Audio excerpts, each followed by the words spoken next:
Hello everyone, আসসালামু আলাইকুম। কেমন আছেন সবাই? নতুন একটা ভিডিওতে আবারও স্বাগতম। আজ আপনাদের সাথে শেয়ার করব আমি কিভাবে লাউ পাতা দিয়ে ডালের বড়া তৈরি করি। জানতে হলে পুরো ভিডিওটা দেখবেন। আর লাউ পাতা দিয়ে ডালের বড়া বানানোর জন্য এখানে আমি ডগা সহ লাউ পাতা নিয়েছি। এখন ডগা থেকে আমি লাউ পাতাগুলো ছিঁড়ে নিব।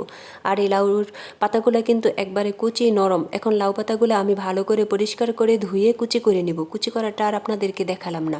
আর এখানে শিলপাটায় আমি ডাল বেটে নিচ্ছি। এই ডালগুলো কিন্তু মুসুর ডাল, আপনারা চাইলে যে কোনো ডাল নিতে পারেন। 1 ঘন্টা পানিতে ভিজিয়ে রেখে তারপরে আমি বেটে নিচ্ছি। তো ডাউল বাটাটা হয়ে গেছে, এখন আমি নামিয়ে নিচ্ছি। আর এখানে একটা গামলার মধ্যে সবগুলো উপকরণ আগে থেকেই আমি রেডি করে নিয়েছি। তো এখানে আমি কি কি রেডি করে নিয়েছি আপনাদেরকে আমি দেখাই। এখানে আমি পেঁয়াজ কুচি নিয়েছি, কাঁচামরিচ কুচি, ডাউল বেটে নিয়েছি, আর একটা সাইডে আস্ত ডাউল দিয়েছি, তারপরে লাউ পাতা কুচি করে নিয়েছি। তো বড়ার মধ্যে কিন্তু আস্তে আস্তে ডাউল থাকলে বড়াটা খেতে ভালো লাগে। এখন সবগুলো উপকরণ আমি একটা গামলার মধ্যে দিয়ে দিব। প্রথমে এর মধ্যে আমি ডাউল বাটা দিয়ে দিচ্ছি। তো ডাউল বাটা দেওয়া হয়ে গেছে, এখন দিয়ে দিব কুচি করা কাঁচামরিচ, তারপরে দিয়ে দিব পেঁয়াজ কুচি, এখন দিয়ে দিব লাউ পাতা কুচি। তো সবগুলো উপকরণ দেওয়া হয়ে গেছে। এখন এর মধ্যে আমি শুকনো কিছু উপকরণ দিয়ে দিব। প্রথমে দিয়ে দিব পরিমাণ মতো লবণ। তো লবণটা আমি দিয়ে দিচ্ছি। তারপরে দিয়ে দিব পরিমাণ মতো লাল মরিচের গুঁড়া। তো লাল মরিচের গুঁড়াটাও আমি দিয়ে দিলাম। এখন দিয়ে দিব পরিমাণ মতো হলুদের গুঁড়া। তো হলুদের গুঁড়াটাও দেওয়া হয়ে গেছে।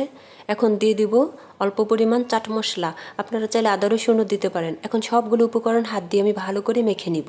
তো এভাবে কিছুক্ষণ মেখে নেওয়ার পর দেখেন মাখানো হয়ে গেছে। আর মাশাআল্লাহ দেখতে কতটা সুন্দর লাগছে। এ পর্যায়ে আমি দিয়ে দিব শুকনো চালের গুঁড়া, আপনারা চাইলে ময়দা আটা দিতে পারেন। তো চাউলের গুঁড়াটা দিলে বড়াটা খেতে ভালো লাগে, অনেকক্ষণ পর্যন্ত অনেক মুচমুচে থাকে। দেখেন কথা বলতে বলতে আমার মাখানো হয়ে গেছে।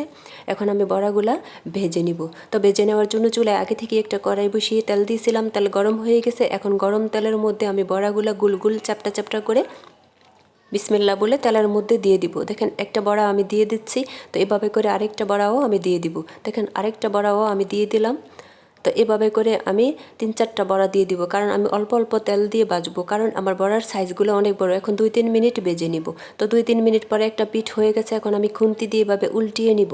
তো এভাবে সব কয়টা বড়া উল্টিয়ে নেওয়ার পর অপর পিঠগুলো আরও 2-3 মিনিট সময় নিয়ে আমি লাল লাল করে ভেজে নিব। তো দেখেন উল্টিয়ে দেওয়ার পর আরও 2-3 মিনিট পর অপর পিঠটাও ভাজা হয়ে গেছে। এখন আমি একটা বাটিতে নামিয়ে নিব। তো দেখেন একটা একটা করে সব কয়টা বড়া কিন্তু আমি এই বাটির মধ্যে নামিয়ে নিয়েছি। দেখেন নামিয়ে নেওয়ার পর বড়াগুলো মাশাআল্লাহ দেখতে কতটা সুন্দর লাগছে। আমি আপনাদেরকে কাছ থেকে দেখাচ্ছি, আর আপনারা দেখলেই বুঝবেন বড়াটা আমি কেমন লাল লাল করে ভেজে নিয়েছি। এখন বড়া ভাজা হয়ে গেছে। এখন বাদবাকিগুলো আমি ভেজে নিব। কারেন্ট চলে গেছে, আপনাদেরকে দেখানো আর হলো না, কিন্তু অল্প কয়টাই ভেজে আপনাদেরকে দেখাচ্ছি। বাদবাকিগুলোও এভাবে ভেজে নেবেন। আমি আপনাদেরকে একটা বড়া ভেঙে দেখাচ্ছি ভিতরটা কতটা সুন্দর আর উপরে কতটা মুচমুচে। খেতেও দারুণ মজা। টমেটোর সস, তারপরে তেঁতুলের সস দিয়ে খেতে অনেক ভালো লাগে। দেখেন অল্প সময়ে কত সুন্দর ডালের বড়া তৈরি করে নিয়েছি। আমার ভিডিওটা কেমন হয়েছে জানাবেন। আজ এই পর্যন্তই। সবাই ভালো থাকবেন, সুস্থ থাকবেন। আল্লাহ হাফেজ, আসসালামু আলাইকুম।